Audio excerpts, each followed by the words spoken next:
రాధ తమ ఇంట్లో సత్యనారాయణ పూజను జరిపిస్తుంది. తాతయ్య తన స్నేహితుడు బొకారో బాబాను తమ ఇంటి పూజకు ఆహ్వానిస్తాడు. బొకారో బాబాను అందరూ నాస్తికుడుగా భావిస్తారు. పండిట్జీ అతన్ని అక్కడ చూసి మండిపడతాడు. బ్రాహ్మణులకు విపరీతంగా దానాలు చేయడమే మనిషి కర్తవ్యం అన్న మాదిరిగా సత్యనారాయణ కథ సాగుతుంది. అసలు ఈ సత్యనారాయణ కథ ఏమిటి అని బొకారో బాబా పండిట్జీని చల్లగా ప్రశ్నిస్తాడు. పండిట్జీ వద్ద సమాధానం లేదు. మతం అనేది విశ్వాసానికి సంబంధించింది. దేవుణ్ణే ప్రశ్నిస్తావా అంటూ విరుచుకుపడతాడు పండిట్జీ. సరిగ్గా అప్పుడే రాధ భర్త ద్వారక మూటా ముళ్ళెతో ఇంటి ముందు బండి దిగుతాడు. చూశారా, నేను వ్రతం చెరిపానో లేదో అటు ద్వారక ఇంటికొచ్చేశాడు.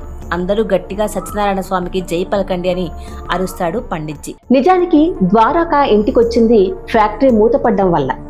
ముంబై నుండి అతడు ఇంటికి తీసుకొచ్చిన అతి విలువైన బహుమతి బ్లాక్ అండ్ వైట్ టీవీ. ఆ ఊరికి అదే మొదటి టెలివిజన్ సెట్. వాళ్ళింట్లో కరెంటు మీటర్ లేదు, కానీ కరెంటు తీగలకు హుక్కు పెట్టి చోరీ చేసిన కరెంటు ఉంది.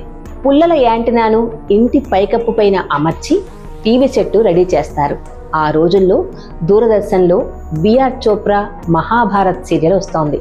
ఆదివారం ఉదయం ఇంటి ముందు ఊరి జనాలంతా గుమిగొడతారు. అందరి కళ్లల్లో సంభ్రమాశ్చర్యాలు.